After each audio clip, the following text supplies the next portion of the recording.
Selamat malam, Kang Teteh. Wah, pasti Kang Teteh di sini udah nggak sabar ya mau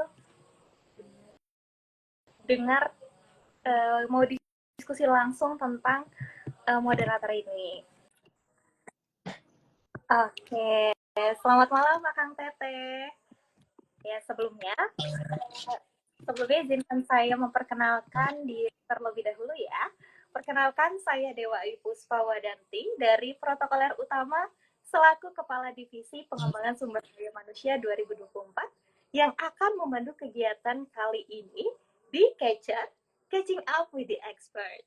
Baik, di sini pastinya banyak dari Akang Teteh dan juga rekan-rekan yang pernah menjadi moderator. Baik itu di lingkup yang besar maupun yang kecil. Nah, sebagai seorang moderator, tentunya peran kita ini sangat penting dalam memastikan diskusi bisa berjalan dengan baik dan juga lancar. Supaya semua peserta ini merasa didengar dan juga terlibat langsung di diskusi tersebut. Baik, hari ini kita akan membahas berbagai teknik dan juga strategi untuk membuat diskusi menjadi lebih hidup dan juga menariknya, Kang Tete. Dan pastinya kita akan langsung bersama ahlinya di Catcher episode kali ini yang akan mendiskusikan mengenai the art of moderating, membawa diskusi menjadi lebih interaktif dan juga engaging. Nah, Akang Teteh, tanpa berlama-lama lagi, tentunya kali ini saya tidak sendirian, karena saya ditemani oleh seorang expert di bidang moderator yang akan berbagi ilmu pengetahuan, wawasan, dan juga pengalamannya. Baik, mari kita sapa di sini sudah bergabung bersama kita Kang Rian Antono. Selamat malam, Kang Rian. Halo, selamat malam Puspa. Kang Rian, gimana kabarnya hari ini, Kang? Alhamdulillah baik Puspa. Hari ini apa nih, Kang? Paling kesibukanku 9 tahun, 10 tahun terakhir sama-sama jadi jurnalis. Mulai dari reporter, anchor, produser. Ya kebetulan sekarang di 2 tahun terakhir itu jadi wartawan atau jurnalis di TV Ekonomi, CNBC Indonesia. Oke, keren banget ya, Kang. Oke, Kak. Sebelum kita masuk ke pembahasan yang utama, saya ingin tanya dulu nih, Kak. Kira-kira apa itu sebenarnya moderator, Kang? Apa beda moderator sama MC, Kang, sebenarnya? Sebenarnya gini, tapi sekali lagi dulu ya, disclaimer di awal, kalau ngomongin expert, to be honest, jebolan KPM itu udah banyak banget yang melalang buana, mulai dari moderator, news anchor, wartawan, dan lain-lain. Cuma aku pengen nge-share juga, kita ngobrol bareng-bareng dari kacamata aku yang juga punya experience sebagai moderator.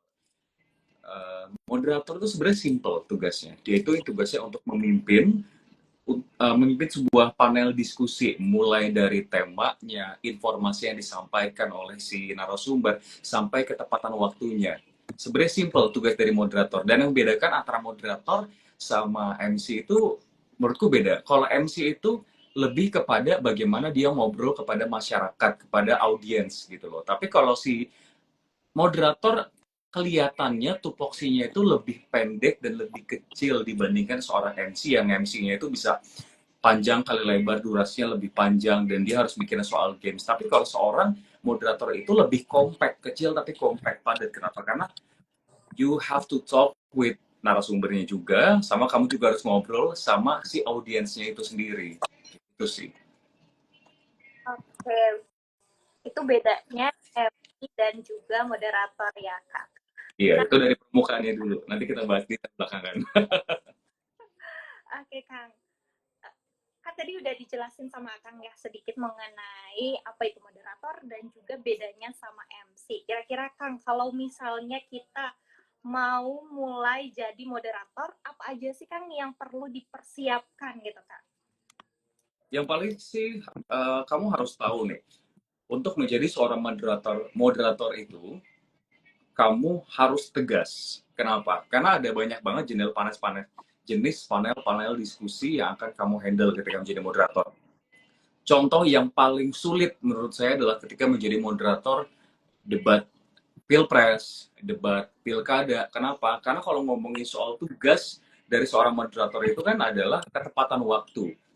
Dan kita kita benar-benar nggak boleh terlihat berpihak sama siapapun. Walaupun kita nggak mau berpihak, tapi kan kesalahan kalau kita nggak tegas sama waktu itu jadinya malah terlihat tidak independen gitu loh. Jadi kita harus tegas, dan itu juga dari diri kita sendiri tegas. Lalu apa yang harus dilakukan oleh seorang moderator sebelum kita masuk ke poin-poin public speakingnya dan lain-lain itu adalah kita harus riset, kita harus pinter. Kenapa? Karena kita itu mungkin langsung masuk ke materi juga ya Puspa ya. Kalau masuk materi ketika menjadi seorang moderator, apa yang harus dilakukan? Pertama-tama itu kita harus tahu dulu tema event kita apa, tema acara kita apa. Lalu kita harus tahu narasumber kita tipenya seperti apa. Gen Z kah, milenial kah, nggak peduli umur kita sama narasumber itu seperti apa. Justru tugas kita adalah bagaimana menjadi penjembatan antara narasumber sama si penontonnya. Balik lagi, kenapa kita harus tahu tema? Karena kita harus tahu konten-konten apa yang akan disampaikan sama dia. Dan kita juga nggak boleh kayak plak-plok, walaupun tipe-tipe narasumber ketika kita menjadi moderator tuh kadang ada dua tipe. Kadang ketika kita brainstorming sama dia, dia pengen tipe yang udah lo membuka, tapi gua yang akan mempresentasikan. Tapi ada juga yang pengennya modelnya chit chat. Jadi kadang kita brainstorming sama dia maunya poin-poin apa yang mau di-highlight. Jadi tugasnya, tupoksi kita itu sama-sama memastikan dan mendewakan si narasumber agar dia terlihat pintar. Tapi kita juga harus pintar gitu. Jadi kadang tuh kalau menjadi seorang moderator ya lu harus pintar gitu loh. Kalau lu nggak pintar dan lu nggak mau berusaha untuk belajar, susah untuk menjadi seorang moderator. Paham kan? Gitu loh. Cuma PR-nya ini adalah menjadi seorang moderator ketika disuruh untuk belajar, kadang ada yang dia itu tuh jadinya kayak main ego gitu loh, egocentrik. Kita memang pintar, kita nggak boleh terlihat bodoh sama narasumber, tapi kita harus tahu peran kita. Yang tadi aku bilang, kita sebagai penjembatan. Kita adalah alat bantu sebagai lampu sorot yang untuk ngesorot si narasumber tersebut. Kayak gitu. Lalu, apa yang harus kita lakukan sebagai moderator, itu kan ngomongnya secara profiling. Kita harus tegas, kita harus lugas, kita harus pintar, kita harus riset. Yang paling pertama sih kalau sebenarnya ada 3 hal doang untuk jadi seorang moderator. Kita harus pikirin gimana cara membuka sama nge-present narasumber. Yang kedua, gimana kita itu harus nge-handle memandu acaranya kita. Dan yang ketiga juga adalah kesimpulan dan juga closing statement ya. Kalau sebagai contoh tadi yang udah disampaikan sama Puspa itu udah oke kan. Kamu mulai dari opening, lalu bridging, backgroundnya seperti apa, lalu nge-present narasumber. Kalau aku secara personal, biasanya aku akan minta CV si narasumber. Jadi kamu akan mainin dinamika. Kalau misalnya aku jadi moderator tuh pertama kayak opening itu transisi dari MC yang dia banyak ngomong sama narasumber ke kamu. Dan kamu nggak boleh ujuk-ujuk langsung formal. Kalau aku biasanya akan datang, halo semuanya, mana nih, semangat gak nih? Dan aku selalu punya kata kunci supaya bisa getting attention with teman-teman audiens. Kayak kurang semangat nih, coba kalau saya bilang hai, jawabannya halo. Kalau kamu bilang halo, jawabannya hai. Hai, halo, halo, hai, hai, hai, hai, halo, halo, halo, halo, halo, hai, paham kan? Jadi mereka akan fokus gitu loh. Ketika kita sudah terjun bersama dengan teman-teman audiens, barulah. Nah, nampak semuanya di sini udah semangat nih ke event catcher. Nah, catcher ini memang banyak banget yang animonya sangat besar untuk belajar soal public speaking.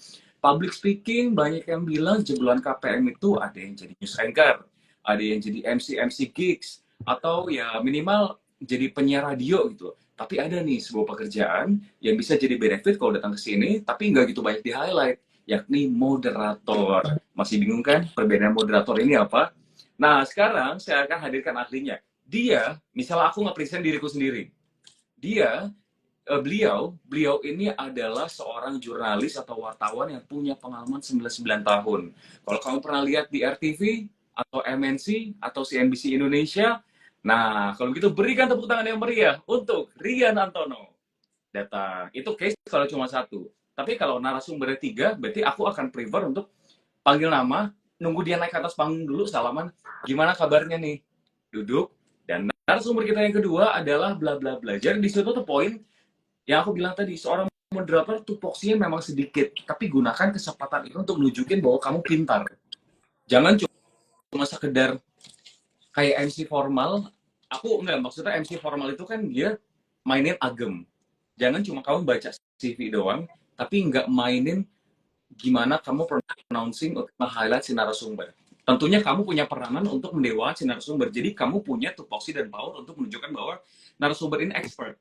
Itu caranya. Lalu setelah present, bridging ke si narasumbernya, baru masuk ke dialognya. Itu kamu bisa controlling dari awal. Kamu berarti udah harus brainstorming sama narasumber. Bahkan you have to prepare it like a week before. Gak bisa tuh yang namanya satu hari doang, satu malam untuk nge-present atau menelaah materinya. Kenapa? Karena akan banyak banget case-case dialog sama expert itu bukan cuma topik yang mudah kan. Pasti ada topik-topik kayak sustainability, green event, green economy. Ini kalau aku ngomonginnya pekerjaanku sebagai sebagai ini ya, sebagai jurnalis CNBC yang mostly ekonomi. Jadi kayak kan perekonomian itu contohnya banyak banget sektornya, ada manufaktur, ada teknologi dan lain-lain. Dan ketika kamu cuma fokus di teknologi dan ngerasa kamu sudah pintar soal ekonomi, ternyata ada banyak nih yang belum kamu nggak tahu beberapa kata-katanya gitu loh.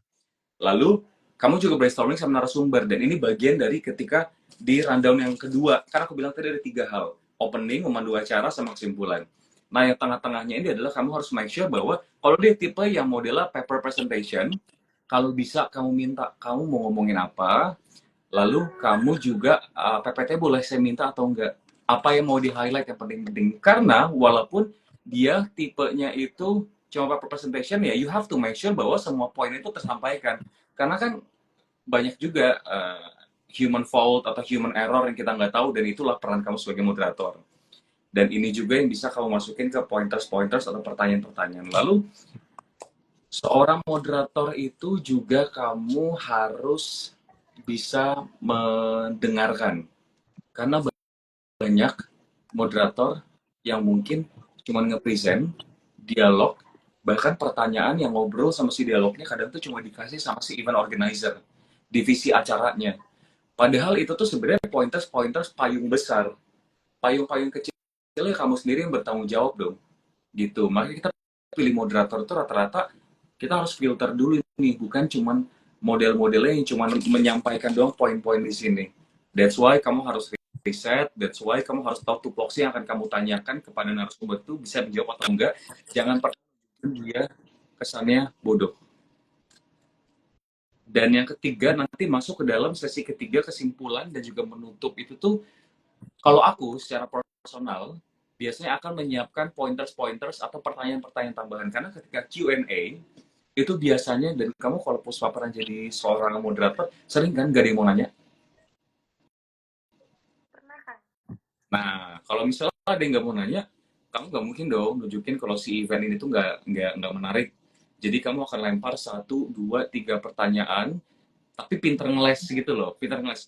Wah, kayaknya masih pada mikir-mikir atau malu, saya kasih pertanyaan pancingan dulu deh, Mas, gitu loh. Itulah kenapa you have to prepare some questions, atau pertanyaannya bisa berkembang juga yang related sama yang dia sampaikan.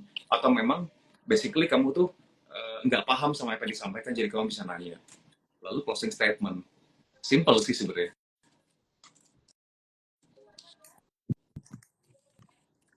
Oke, Kang. Mungkin itu ya, Kang. Mm-mm. Apa yang diperlukan ketika kita jadi moderator, ada 3 itu. Nah, Kang, kalau misalnya kan kata Akang sendiri jadi moderator itu harus pintar, harus tahu lah tema atau apa sih yang mau dibawakan gitu, Kang. Nah, kira-kira Kang, kalau misalnya kita tuh jadi moderator dadakan gitu, menggantikan moderator yang sebelumnya nggak bisa gitu, Kang. Sedangkan kita persiapannya tuh bener-bener yang semepet itu. Kira-kira ada nggak sih, Kang, tips atau tips and trick gitu supaya kita tetap menjadi seorang moderator yang mumpuni gitu, Kang? Kalau aku sih biasanya ya pasti sedikit banyak poin utama. Yang pertama adalah moderator itu kan basic adalah public speaking ya.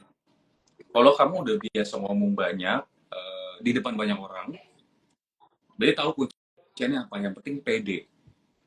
Ketika pede, kamu juga akan terkesan bisa pura-pura pintar. Sekalipun kamu salah, kamu juga bisa jadinya ngeles. Paham kan? Ya. You can make it as a joke gitu loh. Ketika kamu salah, ketika kamu nggak tahu, atau kamu bisa kasih bridging. Misalkan memang kamu nggak tahu nih bener-bener apa topik yang dibahas gitu loh. Kamu bisa dari pembukaan di awal. Mas, jujur nih ya, saya sebagai generasi milenial nggak terlalu menahu nih mengenai topik ini, gini, gini, gini. Saya juga menjadi salah satu representasi dari teman-teman semua. Jadi dari awal tuh kamu bisa kasih disclaimer, tapi penontonnya sendiri melihat itu sebagai, oh ini gimmick aja, sebagai bridging aja, supaya kita itu kesan dari kacamata. Tuh. Jadi you have to pede, cuma semepet-mepetnya juga tetap kamu harus brainstorming dulu sama si narasumber. Jadi cara singkatnya, cara ringkasnya adalah dengerin dulu mau presentasi apa. Kalau nggak sesimpel langsung kayak, Mas nanti modelnya pengen paper presentation atau diskusi. Kira-kira apa aja nih yang mau saya tanyain nih pertanyaan-pertanyaannya. Cara cara ringkasnya seperti itu aja. Gitu. Oke, Kang. Mungkin itu ya, Kang. Uh, Kalau misalnya ternyata triknya ya. Oke, selanjutnya, aku Kang. Ya, Kang? Ada yang mau disampaikan dulu? nggak apa, Puspa dulu. Oke, Kang. Nah, Kang, kalau misalnya di dalam sebuah diskusi nih, Kang, terus ada salah satu peserta yang ternyata mendominasi diskusi tersebut. Nah, kira-kira apa sih, Kang, yang harus kita lakukan sebagai moderator gitu, Kang? Kalau aku sebetulnya melihat itu sebagai plus minus ya. Pertama adalah ketika dia mendominasi, tapi di sisi lain audiens yang lainnya itu garing, krik-krik, nggak apa-apa, berikan dia spotlight untuk bikin hidup. Tapi kalau misalkan nantinya ternyata masih banyak yang punya apa ya, punya antusiasme, animo yang sangat besar, ya kita juga balik lagi sebagai seorang moderator, kita harus tegas. Kita harus tegas, kita harus kasih dulu ke yang lain untuk bertanya, baru ke dia gitu loh. Paling kalau enggak, balik lagi ke pertanyaan sebetulnya, ngomongin soal orang itu tuh mendominasi atau enggak. Biasanya kan dari awal kita udah langsung disclaimer sama si narasumber, kita nanti mau konsep tanya jawabnya seperti apa. Ada kalau misal kamu sebagai moderator atau panel diskusi modelnya nanya di tengah-tengah itu nggak apa-apa, tapi ada juga yang modelnya di akhir semua gong, atau cuma boleh 3 pertanyaan per termin tiga, lalu dijawab, nanya lagi 3 lalu dijawab, atau satu dijawab. Nah, hal seperti itulah yang kamu harus matangkan, bukan dari segi konten paper presentation, tapi secara bagan model moderatornya, model panelnya seperti apa, kita juga harus matangkan seperti itu. Jadi you have to know narasumber maunya apa. Jangan sampai tiba-tiba nanti narasumbernya itu udah kelar terus dia nanya, abis ini kita ngapain ya? Paham kan? Jadinya kamu nggak leading, malah kesannya malah si umpannya yang datang ke kamu. Dan balik lagi sama soal, ini kan berhubungan tadi pertanyaan kamu ngomong soal pertanyaan. Kita berarti kan harus tegas untuk memberikan sesuai dengan kong kali kong sama narasumber. Jumlah pertanyaan seperti apa? Kalau kita diberikan waktu 1/2 jam dengan audiens yang sepi, nggak apa-apa. Kasih aja lah ke itu orang. Tapi kalau ternyata waktunya tight dan yang banyak, ya berarti kita harus tegas dan kita harus kasih disclaimer. Nah, kita juga harus tegas terhadap narasumber, tapi dengan cara yang soft. Contohnya gini, kadang kita ngelihat ada narasumber itu tuh yang pengen ngomong terus-terusan, tapi dia cuma 30 menit. Tapi kita juga sebagai seorang moderator pengen semua materinya tersampaikan kan, dan bahkan biasanya materi-materi gong itu ada di tengah sampai menuju akhir kan. Nah, caranya adalah kalau aku biasanya akan nge dengan ya sesimpel kita yang memberikan pertanyaan. Jadi contohnya kita ada 30 menit tapi total sudah ada 20 menit. Tapi masih ada beberapa poin. Dia modelnya paper presentation memang. Tapi aku langsung angkat mic, aku langsung ngomong kayak, Mas Budi saya mau nanya dong. Jadi kalau misalkan ini, berarti kita yang mengarahkan langsung eh, langsung ke poin yang ingin kita sampaikan karena waktunya sedikit. Bahkan aku bisa ngomong, ya mas saya mau nanya gini, karena berhubung memang waktu kita tinggal 10 menit sih mas. Paham kan? Tapi kadang juga ada beberapa case yang ya udah modelnya kayak moderator-moderator debat pilkada yang langsung to the point. Waktu Anda tinggal 10 menit, kayak gitu loh. Tapi kalau aku lebih prefer pakai cara bridging. Jadi kayak basic-basic ilmu public speaking sama MC itu dimasukin pada saat menjadi moderator. Oke, mungkin itu kalau misalnya peserta yang mendominasi diskusi ya, Kang ya. Nah, Kang, kita beralih ke pertanyaan selanjutnya nih Kak. Kalau misalnya kita jadi moderator apa yang moderator seperti debat gitu Hmm. Kang. Nah, debat itu gimana sih Kang caranya? Bagaimana caranya kalau misalnya ternyata di dalam debat tersebut tuh sudah tidak terarah gitu Kang, diskusi atau debatnya gitu. Yang istilahnya tuh debatnya udah mulai memanas, terus udah mulai nggak karuan lah Kang. Kira-kira peran kita sebagai moderator bagaimana supaya debat itu tetap dalam tetap kondusif gitu Kang. Balik lagi ke poin pertama yang tadi aku sampaikan di pertanyaan pertama kampus Pak. Menjadi seorang moderator adalah orang yang tegas. Enggak, ini frankly speaking aja, kita nggak boleh milih seorang moderator untuk case di pilkada yang kelamar-kelemar misalnya. Kenapa? Karena kalau misalkan yang namanya debat ada dua kubu, lalu fans-fans siapa fanatik, lalu juga kayak nanti nyorakin ke lawannya, atau dia akan terus terusan clapping atau beri tepuk tangan. Ya udah, lo harus tegas, lo juga harus kayak gua nggak akan mulai ke seksi selanjutnya kalau kalian nggak diem. Pasti sering kan nonton di acara debat-debat pilkada atau pilpres di mana moderator akhirnya bertindak seperti itu, bahkan cenderung kesannya galak. Jadi apa yang harus kita lakukan adalah ya udah kita harus runut terhadap rundown, karena kalau menurut aku tuh moderator panel-panel diskusi dibandingkan dengan pilkada yang diskusi ini lebih fleksibel. Tapi kalau panel-panel pilkada ini tuh kita ngomongnya irit-irit karena kita bener-bener guiding the timeline. Kayak ibaratnya kalau kita nge-MC, si moderator panel diskusi yang biasa, yang common, itu kayak MC informal. Yang tujuan kita itu adalah ngasih bridging, ngasih ice breaking, dan lain-lain. Tapi kalau untuk si MC Pilkada itu, ibaratnya kayak MC formal yang kita udah punya rundown, kita udah punya skrip, tinggal baca aja kayak upacara sidang terbuka Senat Universitas Pajajaran. Tinggal baca aja, ngikutin sama rundown, kita nggak boleh macam-macam. Jadi kalau ke event selanjutnya terkendala, kita harus cut di tengah-tengah sini. Gitu.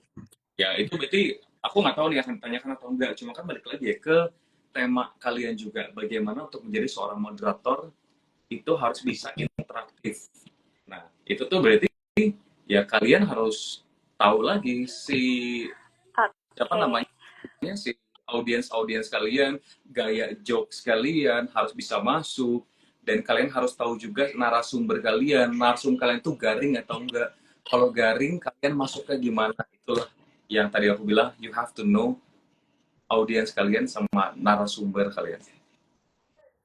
Dan kayak you don't have to wait like 1,5 jam untuk explaining moderator itu seperti apa kan. Paling kayak harus benar-benar langsung terjun langsung, tahu trial dan errornya seperti apa. Puspa sendiri gimana nih jadi seorang moderator udah berapa kali? Pernah beberapa kali sih Kang. Berapa kali? Terus biasanya kalau kamu tuh tipenya kayak gimana? Suka nge-present gitu juga gak di openingnya? Oh kalau aku sih seringnya itu moderator mimpin tanya jawab itu Kang. Waktu itu tanya jawab di fakultas aku antara dekan sama mahasiswanya gitu Kang. Jadi pertanyaan-pertanyaan dari mahasiswa nanti bisa dipandu sama aku, dibuat ditanyain langsung ke dekannya gitu. Itu sih Kang. Jadi jarang yang pematerian gitu. Jadi terus narasumbernya biasanya apa? Sementara berkali-kali ini mahasiswa semua. iya Kang, kalau untuk narasumbernya itu waktu kemarin pimpinan dari Fakultas Keperawatannya, dan di situ Puspa itu enggak yang secara gamblang memperkenalkan kayak siapa aja narasumber yang bakalan hadir di sini. Jadi langsung dibuka sama Puspa, habis itu langsung masuk ke sesi tanya jawab gitu, Kang. Oke. Ada nggak perbedaan kamu bikin sebuah panel? Ya jadi aku yang nanya.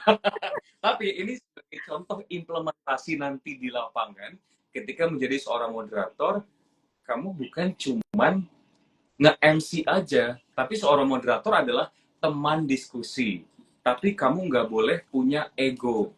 kamu nggak boleh kesannya yang lebih pintar. Kayak gitu. Jadi makanya kayak tadi kan aku coba kasih GR ke kamu nanya-nanya sebagai moderator. Kenapa? Karena nantinya implementasi di lapangan itu juga kamu juga akan ngobrol gitu loh. Bukan cuma aku nunggu pertanyaan dari kamu, tapi kita ngediskusi soal tema ya gimana intinya kamu harus riset, tapi you don't have to show yourself as an expert gitu loh. Karena ada beberapa case, ini mungkin mirroringnya ke news anchor. News anchor itu kan memang kita harus pintar ketika kita dialog diskusi. Tapi itu ada satu, dua, tiga news anchor yang tipenya itu lebih ke ini loh, apa sih? Senang-senang ngekat narasumber. Terus senang juga kayak memberikan diksi-diksi yang terkesan pintar gitu loh. Ya, kamu pintar gitu loh. Tapi jangan seperti itu, paham kan? Itu sebagai mirroring bahwa kamu nggak boleh kayak gitu loh. Cukup aja dengan nunjukin kalau kamu nyambung ngobrol sama mereka. Jadi kamu nggak perlu kayak motong tupoksi si narasumber ketika lagi ngobrol. Gitu. Tapi based on your testing sendiri, kita jadi moderator waktu waktu si penontonnya itu mahasiswa sama ketua prodi dan lain-lain, ada bedanya nggak? Sebenarnya ada sih Kang Apa bedanya. tuh?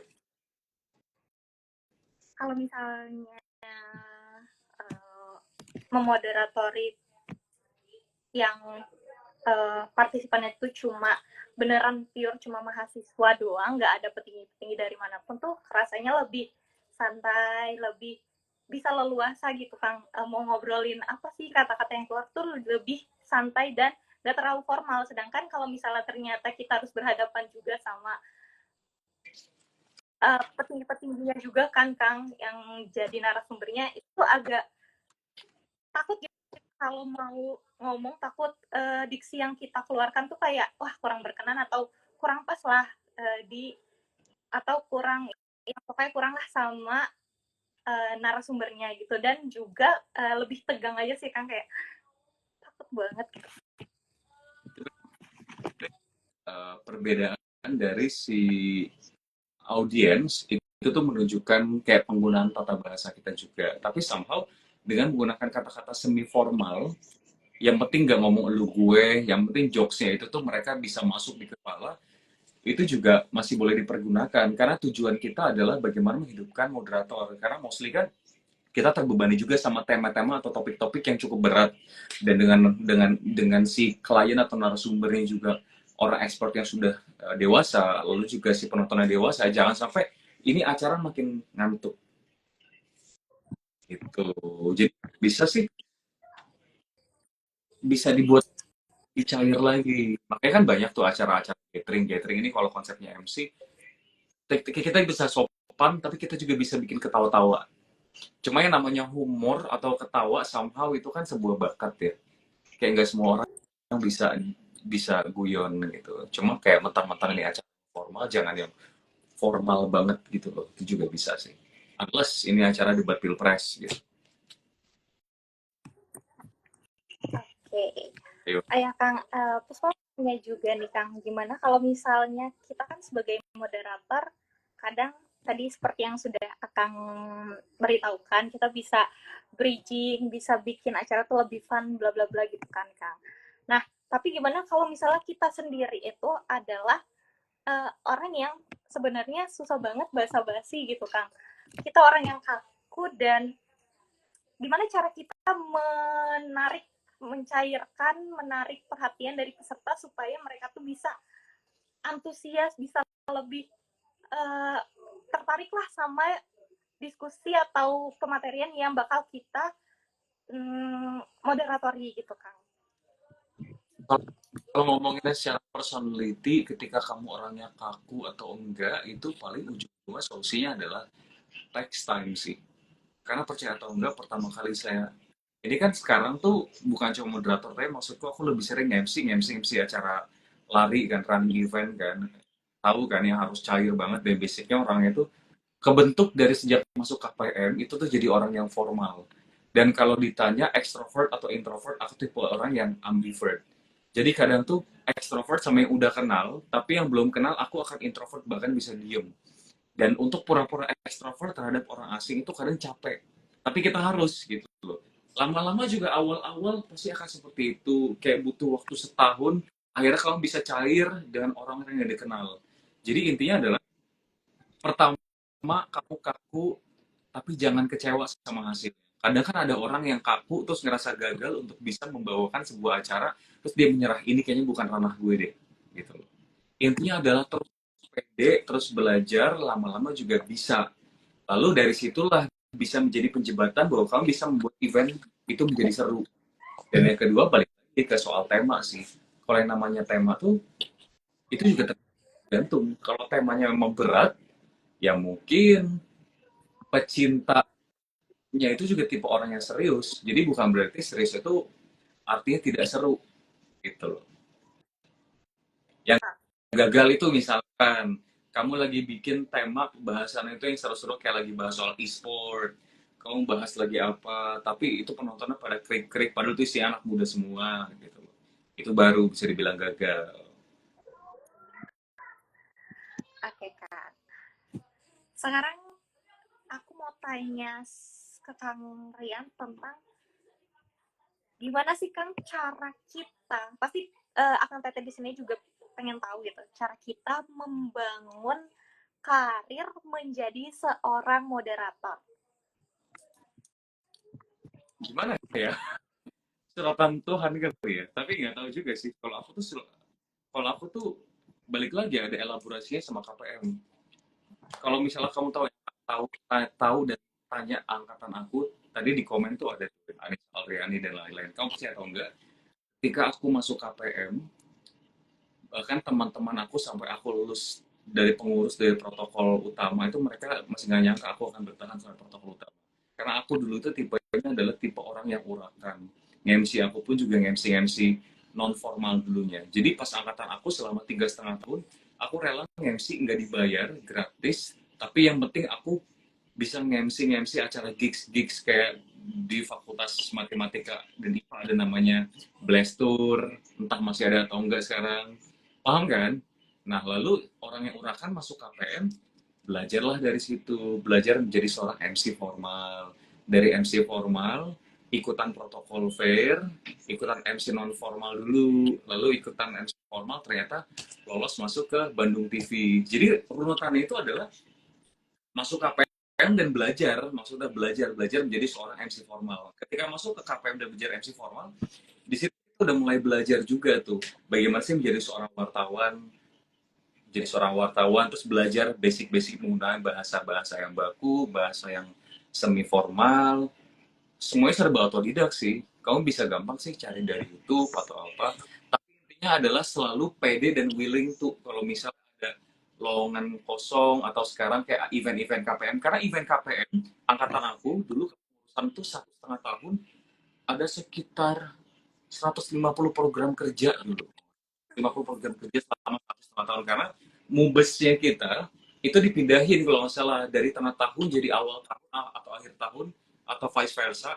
Jadinya kita jadi 1,5 tahun era tahun 2000 berapa tuh 2014 atau 2013. Nah di situ kita semua pada rela ngejar-ngejar untuk nunjukin kita bisa nge-MC, kita belajar seleksi MC utama. Terus dulu kan aku kadep divisi satu ya, divisi admin dan kadiklat. Aku kadiklat, jadi aku yang bikin materi untuk public speaking, aku bikin materi untuk bikin scripting. Nah, kalian di sini mumpung ada ilmu gratisan, belajar dan nunjukin ke tim MC-nya, kalian bisa nge-MC supaya kalau ada penugasan. Dan itu lama-lama pede jam terbang. Kalau di event-event kampus boleh. Oke, mungkin itu caranya ya Kang, kalau misalnya kita mau coba merintis menjadi seorang Moderator, public speaker. ya, gitu. Iya, basicnya itu kalau orang udah bisa nge-MC pasti bisa semuanya sih. Paling yang PR adalah kalau orangnya itu MC formal harus belajar untuk bikin ice breaking, harus belajar untuk manjang-manjangin durasi. Nah, kalau MC non formal harus belajar lagi untuk MC formal, suara yang agem seperti apa, suara perut seperti apa. Jadi mirroring semua masing-masing. Yang paling enak tuh kalau udah tahu mikir cepat, sat jadi moderator juga enak. Oke, gitu ya Kang. Nah Mhm. Kang, kira-kira apa sih Kang pengalaman Akang yang paling berkesan selama Akang nih mungkin menjadi seorang moderator gitu Kang? Atau ada nggak sih Kang tantangan tersendiri ketika Akang tuh harus jadi seorang moderator gitu? Dan bagaimana caranya untuk mengatasi atau menghadapi tantangan tersebut? Aku sebenarnya udah spill tadi. Menjadi seorang tantangan, nggak menjadi apa ya? Menjadi seorang moderator, tantangannya ini apa? Kalau menurut aku yang patut di-highlight adalah you have to prepare the questions ketika masuk ke Q&A. Kenapa?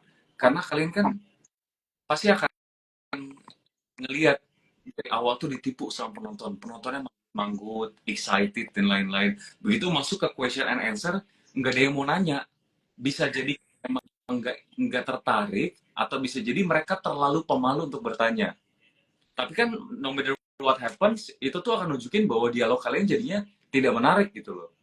Nah, itulah kenapa kalian bukan cuman di awal kalian harus siapin pertanyaan, tapi during the session kalian harus juga bikin catatan dan pertanyaan, sekaligus catatan ini tuh menjadi closing statement dan juga sebagai bridging menuju closing dan juga questions. Karena kalau kalian cuman mantepin di pertanyaan-pertanyaan yang udah siapin dari awal, siapa tahu itu pertanyaan sebetulnya udah dijawabkan pada saat kalian presentasi, dari narsumnya presentasi, dan ujung-ujungnya kalian malah kelihatan menjadi seorang yang nggak pintar.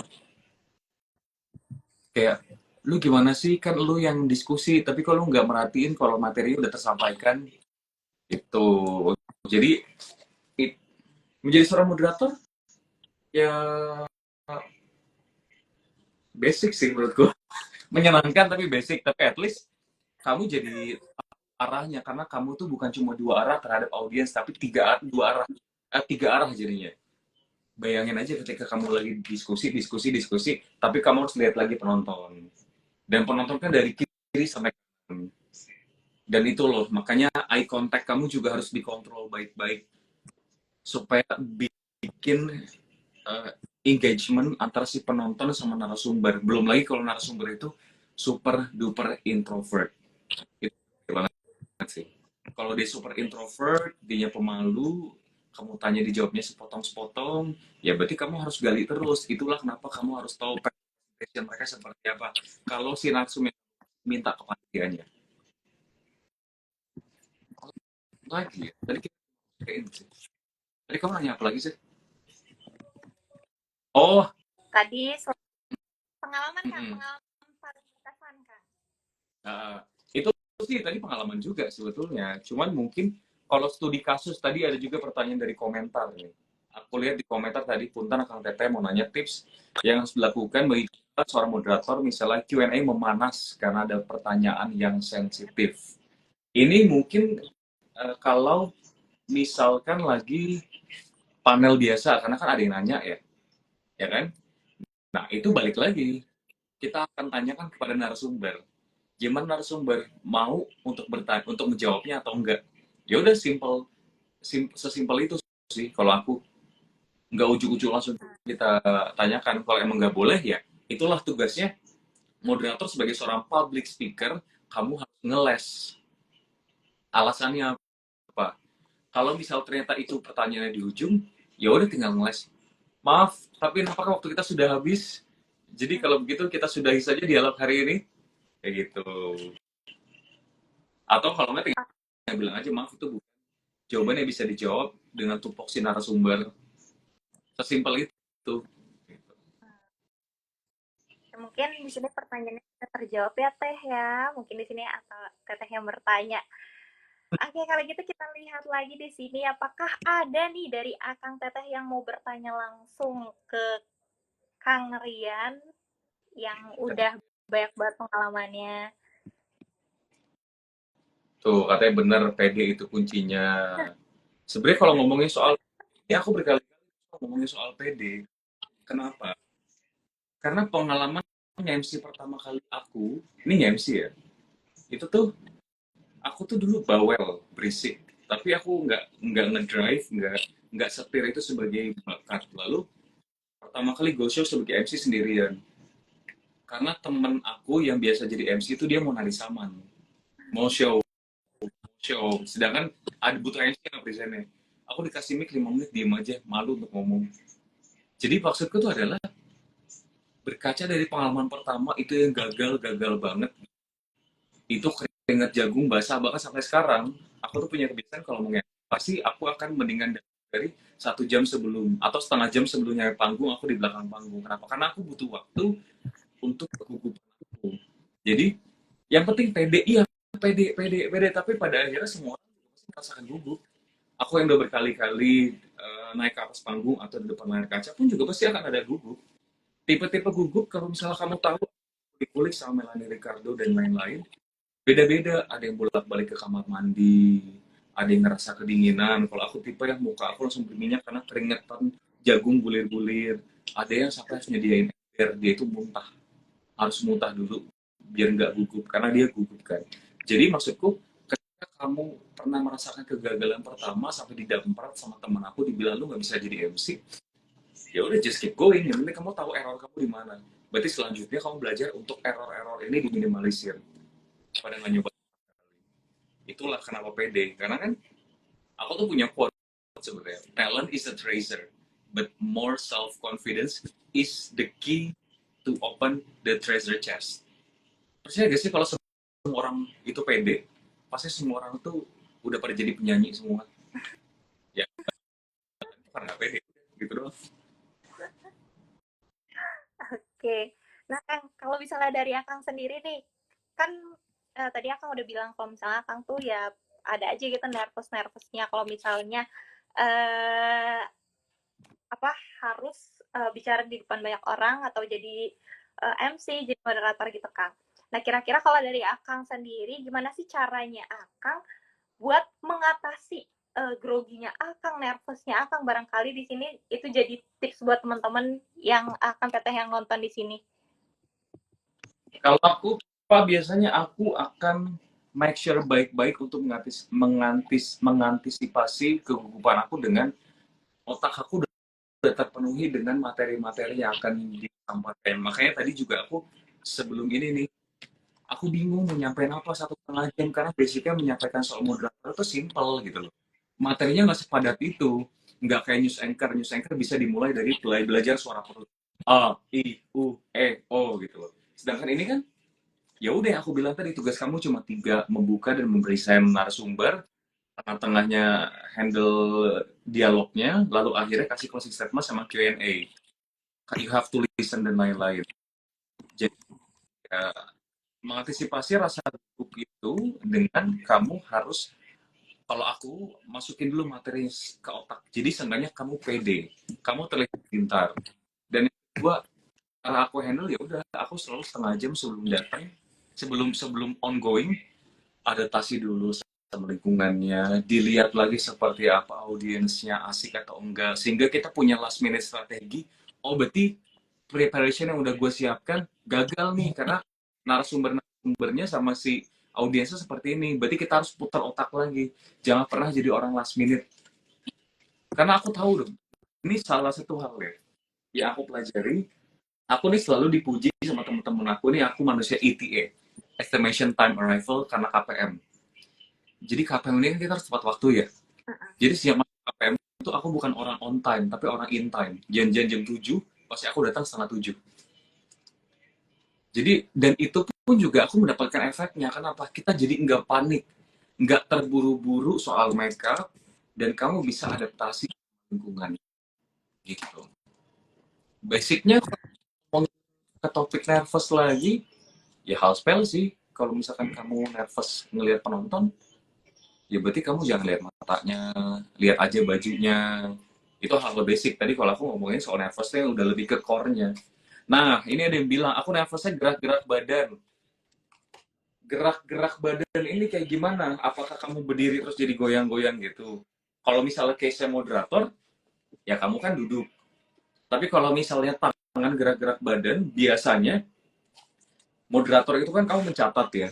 Jadi kadang tuh aku sengaja megang pulpen, biar kesana kamu pinter juga. Jadi ketika kamu sambil dialog, Jadi mas ini gini ya, ya udah nggak apa-apa gitu, biar kesana pintar kayak gitu. Oke, wah keren banget ya Kak tipsnya kalau misalnya kita nervous itu Hmm. seperti itu. Oke, di sini ada lagi nggak Akang Teteh yang mau bertanya nih ke Kang Rian terkait moderator atau bisa nyerempet-nyerempet ke public speaking, public speaker, dan lain-lain. Mumpung ada Kang Riannya langsung. Ada Seru juga banget. ya Pus, yang Kenapa? nervous, banyak juga nih orang yang nggak pede dan juga nervous soal stereotype. Aku mau spill sih satu hal. Boleh Kang, Kamu silakan. tahu gak sih kalau kamu ketemu aku langsung, dan ini salah satu hal yang menurut aku kayaknya aku nggak mungkin bisa masuk ke dunia jurnalisme atau aku bisa jadi penyiar TV, itu tinggi badan aku. Tinggi badan aku tuh 100 cm. Tinggi aku tuh cuma 166. Aku ingat betul waktu itu aku daftar di salah satu TV lokal di Bandung dan sempat ditolak karena aku pendek. Tapi itu aku kayak apa ya? Aku tuh pengen membuktikan gitu. Ternyata when you have talent and when you have uh, PD itu tuh kamu bisa gitu loh. Pada akhirnya kan kamu coba semua terus, coba casting di MNC TV dan lain-lain. Jadi menjawab pertanyaan orang-orang bahwa bisa gak sih kita menjadi seorang jurnalis atau bisa menjadi news anchor, kalau misalnya menurut orang lain kamu tuh tidak sesuai dengan stereotype, coba aja, tinggal trial and error, trial and error, trial and error. Ya buktinya aku juga bisa bekerja di dunia ini selama 9-10 tahun.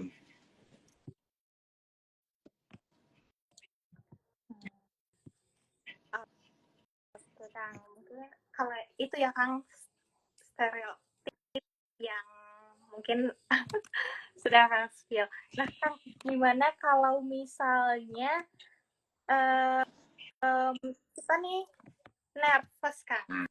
Kita balik lagi ke nervous, nervous tapi nervous kita itu adalah membunyikan pulpen gini Kang, kayak takutnya kan mengganggu gitu ya, kan mengganggu si pematerinya atau narasumbernya buat uh, berbicara gitu Kang. Gimana sih caranya supaya kita bisa menghandle itu Kang? Apa ya, plus sama pertanyaan itu, tapi ya balik lagi sebetulnya ya kita harus kontrol, ya, yang nggak ada jawaban lain, nggak ada jawaban lain ya berarti kamu harus mengurangi hal itu. Kalau aku biasanya sebelum aku naik ke atas panggung kita tahu nih kekurangan kita apa, ya berarti kita fokus juga di situ, jadi kayak top of mind di awal, apa yang harus gua kurangi. Oh, kalau misalnya kalau aku dialog sama narasumber itu kadang badannya begini, berarti dari awal harus terus-terusan concern ke situ, gue cetek-cetek gak ya, oh kurangin, jangan dibikin loose gitu aja gitu loh. Ya kamu harus fokus lagi, jadi target utama yang di awal tuh itu. Selain kamu mikirin soal games kamu sampaikan, kalau misalnya MC ya, games yang akan kamu sampaikan, lalu juga kepikiran sama nama narasumbernya biar menghafal, biar tidak kesana kamu ngebaca banget text reading gitu. Tapi kamu juga harus ingat juga deh, ingat postur, ingat jangan mencet-mencet, ingat mencet. Ya, yang tadi aku bilang, biasanya cara ngakalin kita untuk gerakan tubuh anak adalah dengan pegang sesuatu. Nah, siapa tahu dengan, tapi kan tuh case-nya ngeklik-ngeklik gitu ya. Ya, berarti you have to focus on it gitu loh, untuk bisa di-eliminate. Oke okay, Kang. Nah Kang, terus Puspa tuh pernah ikut seminar gitu Kang atau dapat pematerian. Um, Pematerian tuh bilang kalau misalnya kita mau jadi, bukan, kalau misalnya kita nih ada keinginan buat jadi public speaker, MC, moderator dan lain-lain, itu kita tuh bisa cari role model buat dicontoh gitu Kang, supaya kita bisa belajar juga, bisa mengamati dari role model kita, kira-kira gimana sih, misalnya Akang nih role modelnya aku, gimana sih cara Kang Rian tuh menyampaikan atau membawakan sebuah acara gitu Kang, kira-kira kalau dari Akang sendiri nih role modelnya Akang buat jadi MC, jadi moderator atau jadi public speaker tuh siapa sih Kang? Kalau aku jadi kamu, aku juga pernah dengar soal itu dan aku juga implement it in myself gitu loh. Aku orang yang kopi, modifikasi, lalu jalankan. Jadi ketika aku dulu nge-MC non formal, yang jadi panutan aku dan aku ngerasa bahwa aku pertama cross check identitas diri sendiri dulu, nggak bisa ujuk-ujuk kita pengen nargetin gue pengen jadi dia, bukan. Jadi kita bisa dengerin dulu orang cocoknya aku gimana. Oh, kalau nge-MC non formal karena aku kalau ngomong cepat dan artikulasinya jelas sebelum pakai behel ya, maksudnya artikulasi jelas ngomong cepat gitu loh dan bisa mainin intonasi. Aku dulu kiblatnya itu kayak VJ VJ gitu, makanya dulu kayak siapa namanya yang pernah jadi host Map itu loh,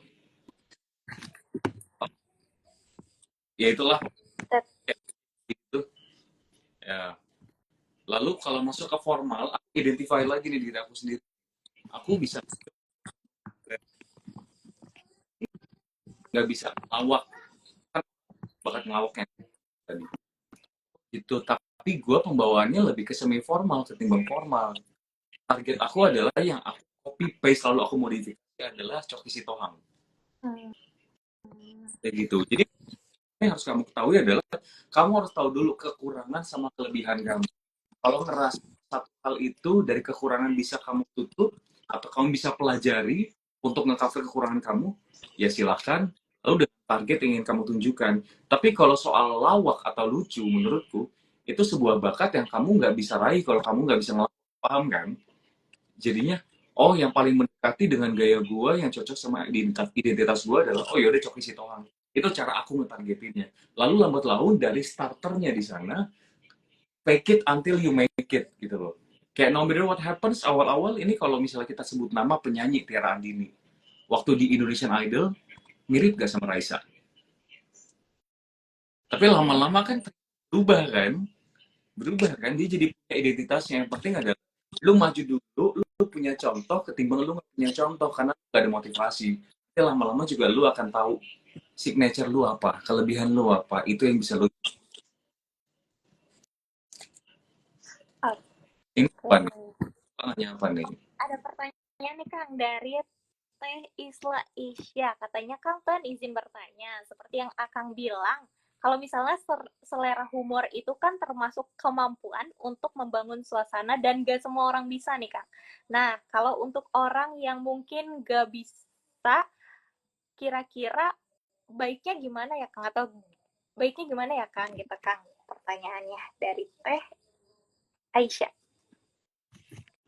Kayak aku bilang tadi sih, kalau misalkan kamu ngerasa kekurangannya adalah berarti you have to give your best on the other section. Kamu harus kasih kelebihan-kelebihan. Contohnya, ketika aku nge-MC acara running event, aku nggak bisa ngelawak. Jadi tuh acara nggak bisa yang meriah karena lawakan kan. Ya udah, aku akan siapin games seru yang berhadiah, dan itulah jadi salah satu solusi lainnya agar orang-orang bisa attach. Kayak nanti games aku siapin bisa yang namanya aku suruh mereka lepas sepatu sama kaos kaki terus diacak-acak, terus si penontonnya aku suruh muter dulu baru ngambil sepatu dengan besar. Intinya adalah ya kalau ngerasa kamu punya kekurangan ya juga harus punya kelebihan juga, toh semua orang kan dengan bakat ya sama apa ya, udah sih ya, ngomong ya jangan kalau ngerasa itu bisa juga karena kan siapa tahu nantinya bakatmu atau ilmu kamu untuk ngejokes itu bisa berkembang di sana ya, aku bilang tadi trial and error gitu. Oke, semoga terjawab ya Teh Aisyah. Kalau misalnya kita bisa coba dengan games, terus kita bisa juga perbanyaklah pengalaman latihan supaya bisa diasah gitu. Nah, kemudian di sini ada pertanyaan lagi nih dari Teh sas.underscore nih, sebagai moderator yang lagi mau merintis karir, boleh nggak sih Kang kita milih-milih acara yang mau dimoderatori? Padahal pengalaman kan penting ya buat pembelajaran ke depannya, tapi kita takut nggak bisa ngelitnya gitu Kang. Enggak Kang, ini boleh dijawab? Aku ya coba untuk ini sih. Ini kalau dari kacamata profesional ya.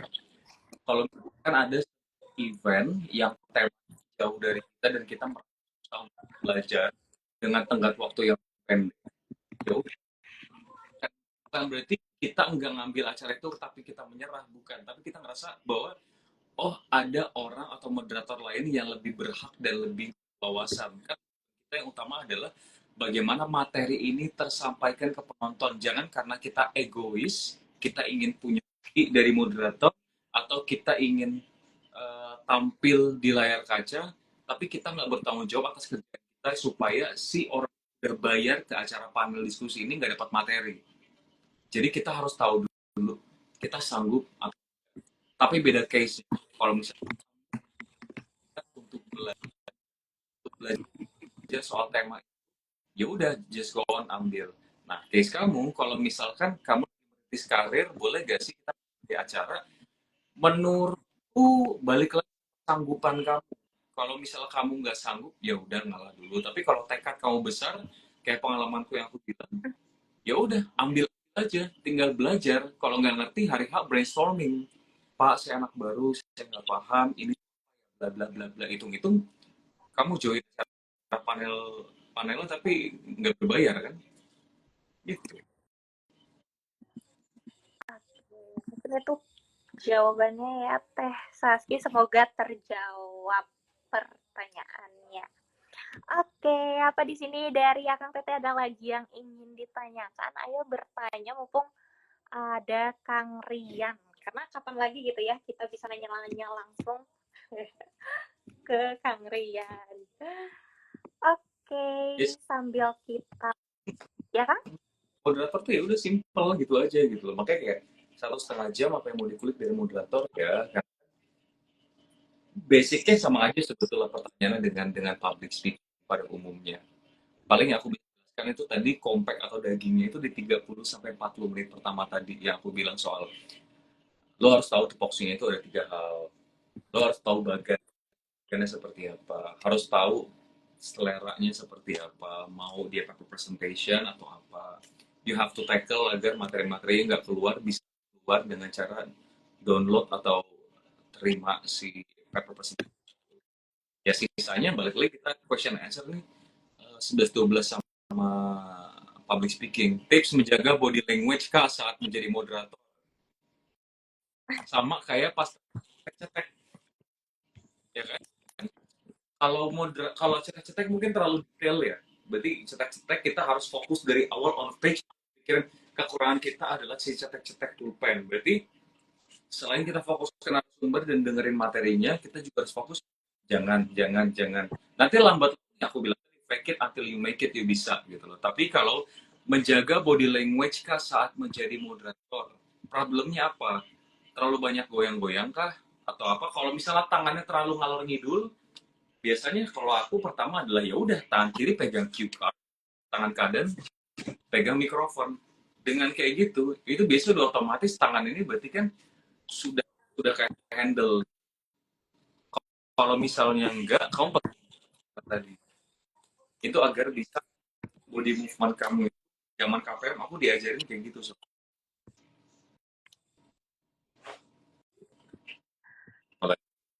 Normal. Mungkin itu ya Teh Salsyah ya, semoga bisa terjawab tadi tips dari Kang Rian. Nah Kang, tadi kan Teh Salsyah ini bilang tentang body language. Kalau gimana kalau misalnya ternyata ekspresi kita nih Kang yang nggak bisa kontrol ketika kita moderatori atau menjadi seorang MC gitu Kang. Muka kita atau ekspresi kita tuh yang judes dan kayak bagaimana ya, kurang ramah gitu Kang ternyata dilihat dari kacamata penonton. Kira-kira ada nggak sih Kang tipsnya supaya kita bisa mengontrol ekspresi kita? Kalau ekspresi itu kayak menurutku tuh tipe tipe apa ya? Kalau beda ya nge-MC sama moderator. Mostly kan moderator itu kita akan menunjukkan RBF kita, resting bitch face kita. Paham kan? Kayak muka kita yang biasa kalau kita memahami itu akan keluar seperti itu. Menurutku sih aku nggak akan ada worry atau no problem itu. Karena soal kita interest atau enggak itu tuh bisa kebaca dari intonasi sama nyambungnya kita atau enggak sama si narasumber. Kalau misalnya kita nggak nyambung, ya berarti kita memang nggak antusias. Tapi kalau muka kita serius, tapi judes, itu kadang jadinya malah bumbu. Tapi tergantung, kamu mau bikin suasana dari panelnya itu seperti apa. Pengen yang light, ya berarti you have to smile. Atau kalau kamu pengen bikin kesan ini serius, sebuah panel isinya adalah orang-orang pintar, membahas soal penelitian, itu tuh masih suitable gitu loh dengan wajah kamu yang sinis dan serius. As long as kamu tetap nyambung dan intonasi kamu ngobrol itu menunjukkan bahwa kamu interested. Paham kan ada ketika orang yang nggak nyambung sama sekali nggak merhatiin dan ketika ngomong tuh kayak intonasinya datar gitu. Kayak gitu. Bahkan kamu ngomongin kayak kayak seminar-seminar kedokteran juga kayaknya semua orang pada serius dan itu hal yang nggak gimana-gimana kecuali kalau eventnya light ya you have to smile more. Oke, Kang. Terus Kang, di sini ternyata ada pertanyaan nih Kang dari Teh Tika Asri. Katanya ada nggak sih Kang penerapan ilmu keprotokolan dalam memerankan moderator? Ini di luar tupoksi saya karena saya belum pernah jadi protokol profesional sih ya. Cuma kalau berkaca dari KPM, nanti Puspa juga ikut menjawab. Kalau menurutku sih, semua belajar public speaking itu pasti akan diajarin di KPM. Tentu kadepnya gimana nih bikin kurikulumnya gitu loh. Karena ya itu tadi, moderator itu kan salah satu ilmu yang di KPM. Ya buktinya sih menjadi jurnalis juga bisa masuk ke KPM juga. Kayak gitu. Aku nggak keprotokolan profesional karena berdasarkan yang aku tahu ini moderator semuanya adalah bakat yang go show, bakat yang fake it until you make it gitu loh. Banyak orang yang nggak pernah kecemplung tapi kecemplung basah karena dia berani belajar trial and error. Udah jadi.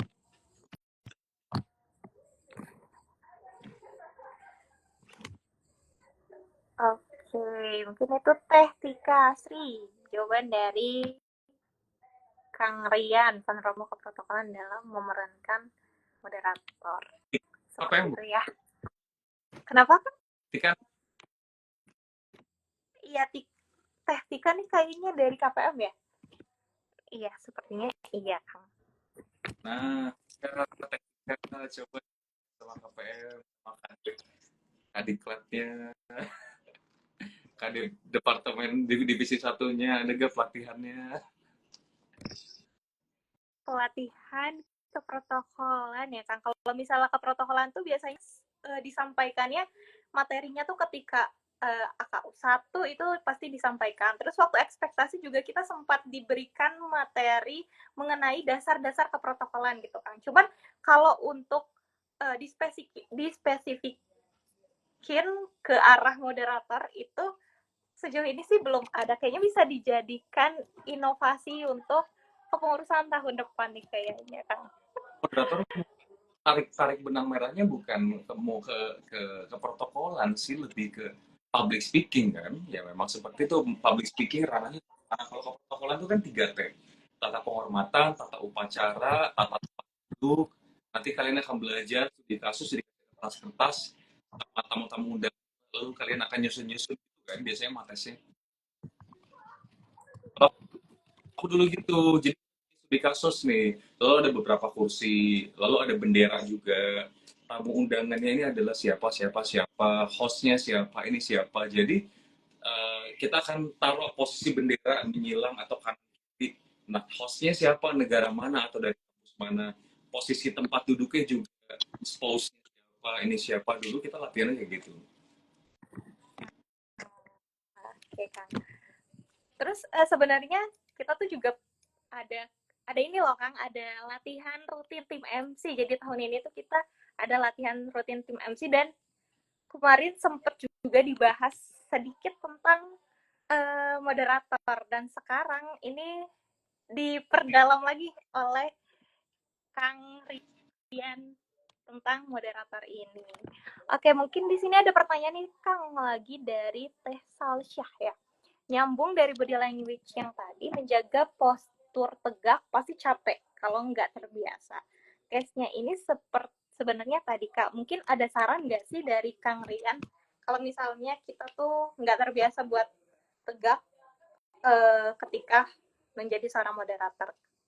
Ini jawabannya di luar vokal production dan soal moderator, tebak olahraga. Tahu kan, ketika ada orang yang gampang capek, endurance-nya dia kurang kencang. Lalu orang yang bungkuk udang biasanya juga karena tulangnya masih itu nggak gitu itu olahraga. Banyak teman-temanku yang bungkuk udang, mereka olahraga pada akhirnya pun bungkuk udangnya itu juga tegak. Dan soal endurance atau kekuatan kamu eh bisa nggak sih tetap konsisten udang tengah-tengah capek. You have to fake it until you make it. Aku tuh itu kayak jawaban untuk semuanya. Berkali-kali lagi, aku mendapatkan ilmu ke teman-teman. Tapi implementasi di lapangannya adalah aku tidak mendapatkan ilmu untuk menjadi moderator. Semuanya itu kita ketahui rata-rata teman-teman moderator adalah ya fake it until you make it. Aku nggak pernah jadi penyiar radio seumur hidup. Tapi kita lihat nih, temponya kalau siaran radio seperti apa. Pada akhirnya aku debut dulu bareng sama teman-teman sempat ikut terus udah lain. Jadi nyambung ke body language gimana supaya kita terbiasa. Ya udah fake it until you make it. Lu biasain tegap terus, lu biasain menjadi seorang moderator. Kalau misalkan lu ngerasa nggak pintar, pura-pura pintar. There's no specific knowledge for you to stand still with the best posture. Pilihannya adalah lo mau olahraga atau lu terus harus fokus, lu harus bisa berpura-pura sebagai moderator profesional, lu akan masuk di otak lu tersugesti bahwa setiap hal dalam diri lu akan menjadi profesional, jadi seorang moderator. Nah, tapi emang this is and best testimony gitu loh from all people yang punya bongkong udang atau dia Indonesia nggak kuat, karena kalau dia udah nge-gym tuh jadinya kuat gitu loh. Dan balik lagi jadinya kalau dia bungkuk nanti ada ototnya, ada dadanya, terus jadi lebih keisi, postur bungkuknya jadi tegap. Oke. Oke nih, Akang Teteh tadi ada tips ya Akang Teteh kalau misalnya kita emang mau memperbaiki postur, kita bisa dicoba nih nge-gym, olahraga ya supaya lebih kuat lagi. Oke. Mungkin di sini Akang Teteh ada lagi yang mau bertanya. Kita hitung sampai 5. Apakah ada lagi yang mau bertanya? Silahkan. Ayo. Ayo. Oke, kalau misalnya Kang Teteh sudah merasa cukup dengan diskusi kita tadi, di sini mungkin Puspa akan menyampaikan kesimpulan dari diskusi kita selama 1 jam lebih tadi ya. Jadi gimana sih, apa sih kita dimulai dari apa itu moderator? Moderator itu orang yang memimpin panel diskusi, dan bedanya sama MC itu biasanya moderator tuh lebih kompak, sedangkan MC itu dia itu lebih apa ya, membawakan acara dari awal sampai benar-benar berakhir seperti itu. Terus apa aja yang perlu disiapkan menjadi seorang moderator? Kita harus tegas, terus juga kita harus pintar, kita harus tahu nih temanya, tema yang akan kita bawakan ini apa gitu. Terus juga ada 3 poin penting ketika menjadi seorang moderator. Yang pertama, kita harus bisa mikir gimana sih cara mempresent si narasumbernya dengan baik gitu. Terus juga bagaimana cara menghandle acaranya, dan juga yang terakhir adalah closing statement dan juga kesimpulan gitu.